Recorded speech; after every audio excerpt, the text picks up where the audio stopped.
Hi, everyone, and welcome back to the Latinaly podcast. I was blown away by the Oscars this year. I was blown away specifically by Conan. He's really funny, but for him to say what he said about the British spokesperson, and it was basically that, well, at least we arrest our pedophiles. And then I saw a reel that was like said in front of a room full of baby eaters is crazy because, yeah, period. Period. And Marty Supreme not winning anything. Period. Highlight, highlight. Obviously, Michael B. Jordan winning, Ryan Coogler winning, the first female cinematographer winning. I think her name is Autumn. Oh, and of course, my girl EJ winning an Oscar for Golden. Are we kidding? Like, my night was so made. It was incredible. It was just, honestly, everyone who I wanted to win won. And I mean, Tiana Taylor didn't win, but the winner was very, very much on point. Even for Best Actress. I'm just a Kate Hudson diehard, but for it to go to who it went to, stunning. Stunning. Amazing. That's my pop culture for the episode. It's another signed Kiah. We're going to jump right into it. No need for long intros. Let's hop right in. I love my friend, but she drains me emotionally. Every conversation turns into a therapy session and I leave exhausted. How do I create distance without hurting her? Pookalicious. I don't think it's a clear-cut answer because is this something that's recent? Did it just start? When did it start? Why did it start? If she's your friend, then you could probably pinpoint when this shift happened. Now, also depends on how long you've been friends, because if you've been doing this for years, I mean, let me just take it for what it is. Every conversation with your friend at this point drains you emotionally. Why is it draining you? Can you be that person that's there for her during this obviously very trying time where she needs a therapy session? Maybe if she is your close friend, you say, sis, perhaps you need therapy. Not a bad thing. We all need some damn therapy. Let's start having these important conversations with people that we love and saying, hi, listen, I love you. I want to be there for you. But it is very clear to me that maybe what you need is an ear. Here's the thing. I want to be there for you, but I have my life too. I can't keep doing this. I feel like in this instance, honesty is going to be your best policy. You need to tell her. Your intention is not to hurt her. It's to tell the truth. Now, it's all about how you say it, right? It's not what you say, it's how you say it. Deliver it carefully. Don't come in hot. Don't come in saying you. You could just say, I'm drained. You're going through so much and I want to be there for you. I don't think that what I'm giving to you is helping because it's draining my cup. If your friend is so comfortable being honest with you and sharing all these things with you, perhaps we revisit you being just as open with her and saying, I love you. I can't be there for you in the way that you need me to be. You obviously want to put some distance, so put some distance. It is okay to step away if it's what you need. How do you do it without hurting her? You cannot control if you hurt her or not. The only thing that you can do is control how you approach the situation, how you speak to her.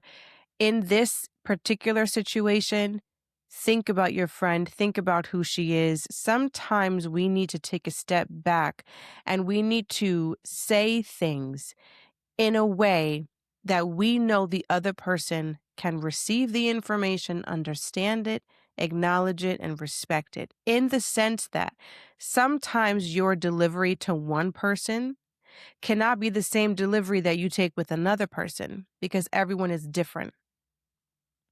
Your delivery on how you feel is also probably very different from how you like to be spoken to. Sometimes we talk to people in the way that we want to be spoken to when we are receiving information like this, but sometimes communication does not work that way. Communication is understanding how that person that you love receives information. It's not going to be the same way that you receive it. So in this instance, maybe speaking to her the way that you would speak, that maybe you want to be spoken to is not the way to go because maybe she doesn't understand that what she is doing is depleting you, but you definitely have to be honest. This is not something where we can do like quiet distance and just like not answer. Like, obviously, your friend is in a very fragile state right now, and you need to just be very honest, but be careful and approach it with grace. That's my advice. I hope it helped. Next question. My life is finally going really well, and I feel guilty sharing good news around my friends because they're struggling. How do I celebrate wins without feeling like I'm bragging? Truthfully, I think if they are truly your friends, they want to see you win. Now, for me, brag. Like, I'm your friend, brag, bitch. Do the most because when you win, I win. No matter if I'm going through a hard time, but that's me. You should not have to dilute the joy of your success because everyone around you is apparently struggling. Also, too, to place people in those categories and and change how you give them information based off of assumption. If you're doing it based off of pattern of behavior and you know that when you give them information or when you try to celebrate with them, they're going to come at you in a way that is distasteful or makes you feel worse or maybe dismisses you because they're jealous, okay, fine. Per my last episode, accept people for how they are, but place them accordingly. But this whole thing about you bragging, it's not bragging. There's a way to approach certain things. You can celebrate yourself, okay, and be very kiki and rah-rah about it, but not be a jerk or an asshole in this very cocky manner. You see what I'm saying? There's a difference between celebratory confidence and being a cocky bastard. Like, no one wants that, right? If they are truly your friends, I really don't think that they would want you to hide your success or dim your celebrations because they're going through a hard time. That's speaking for other people and that's making decisions for other people. Now, if you're really that concerned, you could approach it lightly. You know what I'm saying? But you should know your friend. You know your friends better than I know your friends. Open communication is gonna be the best policy here too. It's kind of the same thing when you have a friend who's struggling with infertility and then you get pregnant. Hey, I did not want you to hear this from anybody else. I just wanted to let you know because you're so important to me and I love you that I'm pregnant. I wanted to do this in a text so that you could have time to assess your emotions, sit with how you're feeling rather than have to give me an instant reaction on the phone. I don't ever want you to feel like I'm throwing anything in your face. I love you and I know that you're happy for me. I want you to sit with this for as long as you need to. If you want to talk about it, I'm here. Love you. Just wanted to let you know that that's a way to do that. They didn't say sorry. Like, you're not apologizing for your celebrations or whatever or your success. Don't apologize for your success because you did work hard. Just because people in your life are struggling doesn't mean that you can't be happy for yourself. If the people around you are struggling and you have a good sense when you read the room to say, maybe this is not the best time, you can approach it very lightly and you can do everything in a way that is graceful and is not throwing anything in anybody's face. Because yes, we want to be respectful, but at the same time, if they're truly your friend, they're going to love and support and celebrate you while still probably feeling a little crappy that they're struggling. Two things could be true at the same time, and I think that's one of those things.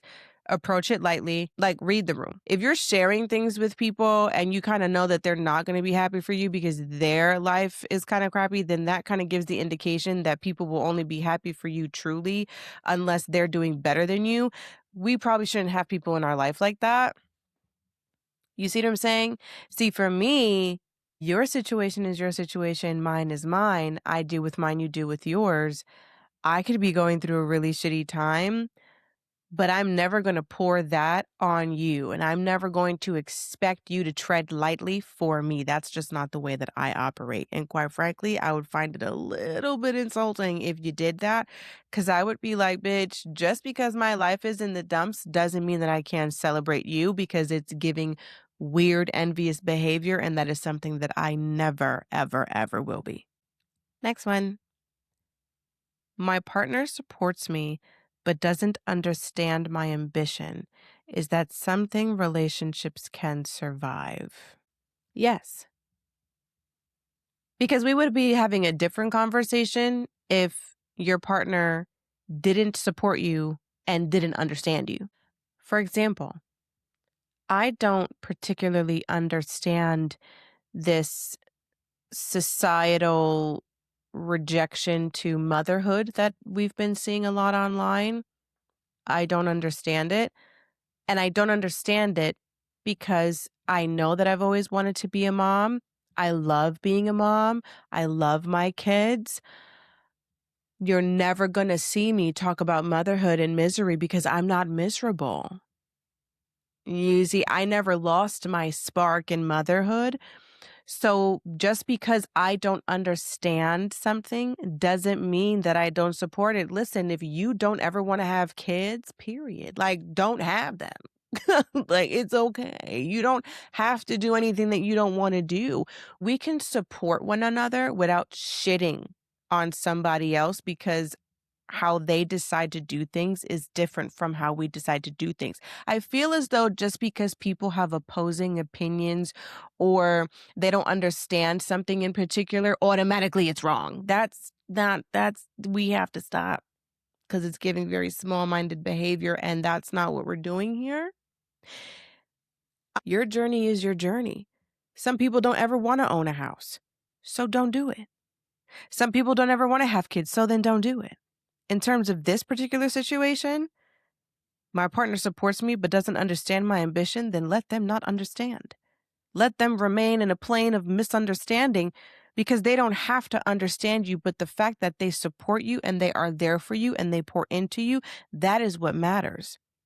That is what matters. It's the action behind it.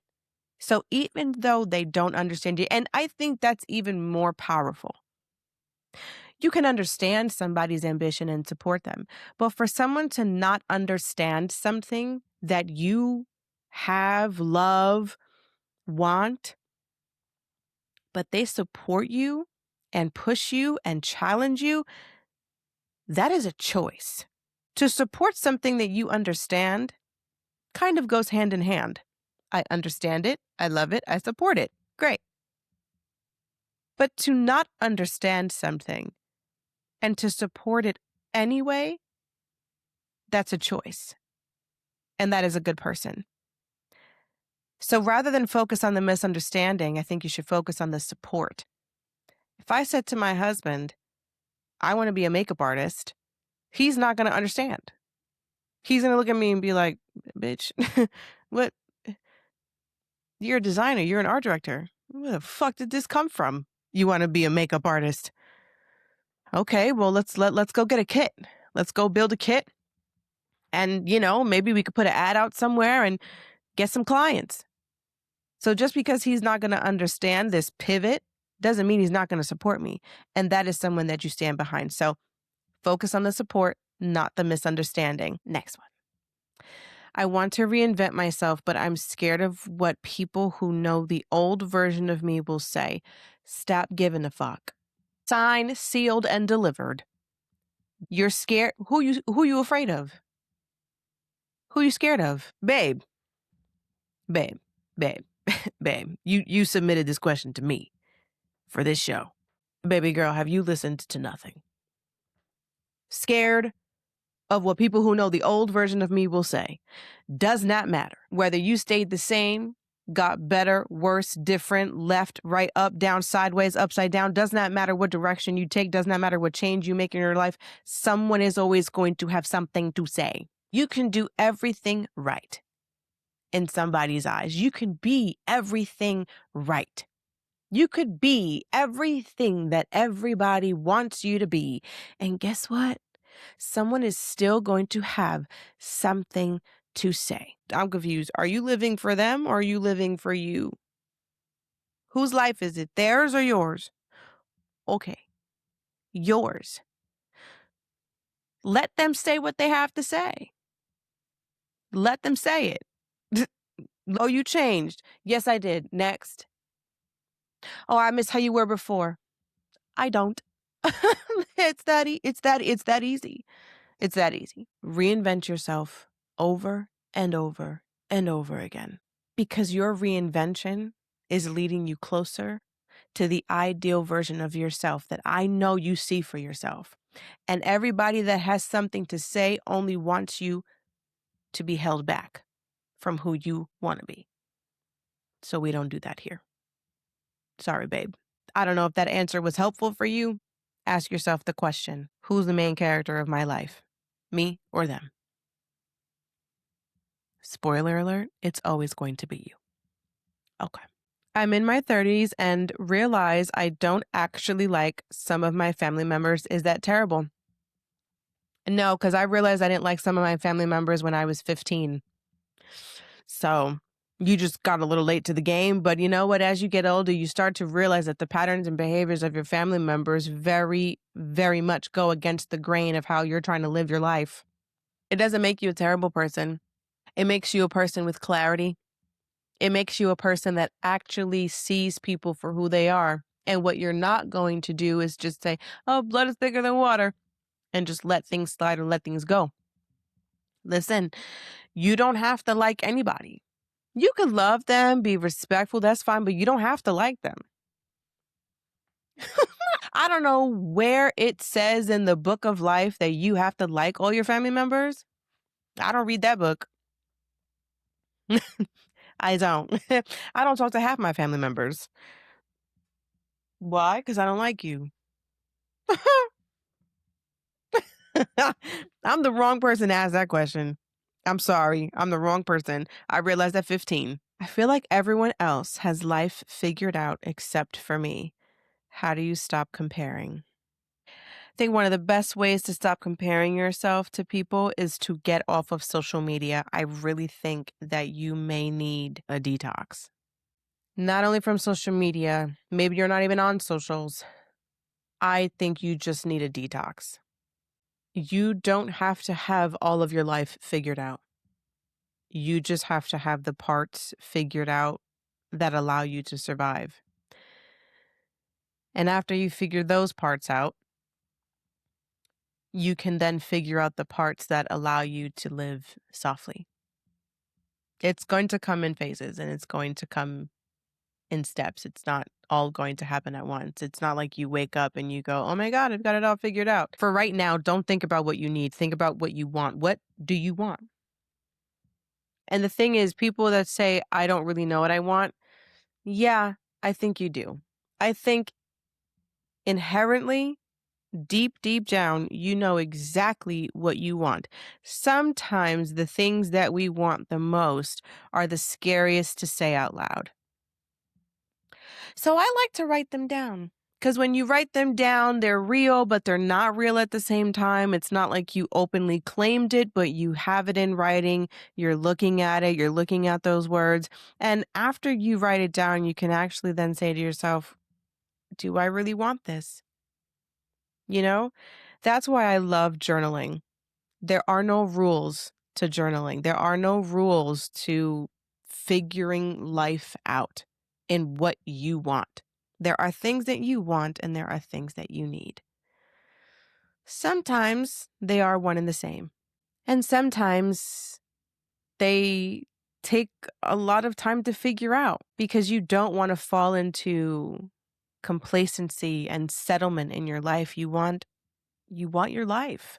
So maybe you just need a detox from everyone. Maybe take a little staycation, kind of just hold yourself up in your house, your room, whatever the case is, and really just think about, why are you comparing? Maybe look at the people that you're comparing yourself to and say, is there something that they have that I want and I don't? And I don't have it. It's really easy to compare, but the truth is that you don't ever really know someone's true situation in life, and getting rid of social media for a little while is going to be absolutely life-changing in terms of compare culture, overconsumption, things like that. But you stop comparing by simply saying to yourself, there is a direction that my life is going, and no, it doesn't match everyone else's. If you're unhappy about it, change it. If you're not happy with the direction that your life is going because you haven't figured it out yet, figure it out. Girl to girl, figure it out, babe. We are getting too old and too grown to not have things figured out. You don't have to have everything figured out, but you have to have some things, the bare minimum to get you going, to start surviving. Then you can start thriving. But what I will tell you is that you are right on time, and what is meant for you will never miss you. And even though right now it probably feels as though you're never going to figure it out, 6 months from now, you're going to look back at this time and you're going to say, I wish that I just enjoyed my life instead of comparing it to people that I don't know, or people that, maybe had different circumstances than I did. There's only one of you. To compare yourself to other people is doing yourself a disservice. There's only one you. That you is worthy of a wonderful life. But you do need to buckle down and figure your shit out, because no one is going to do it for you. Thank you for your question. And that is all for today's episode. I'm getting so much faster at these. How do you like it? Do you like the shorter answers? Do you like it when I talk too fucking much? You need to let me know. Let me know what you like. Let me know what you like. But that is all for today's episode. Thank you so much for listening and for watching. I appreciate you all. If you cannot get enough of me the same way I cannot get enough of you, go ahead and follow us on TikTok and on Instagram at Latinaly Podcast. And be sure to watch us on YouTube and on Spotify. But you can listen to us everywhere else. If you want to be on the next Sign Kiah, go over to our website, kiahburgos.com/ask, and you can remain anonymous. I found out a way to do it, and I will answer all of your submissions candidly on the next Signed Kiah. This is the Latinaly Podcast, where we are untamed, uncensored, and always unapologetic. I'm your host, Kiah Burgos, and I will see you next time.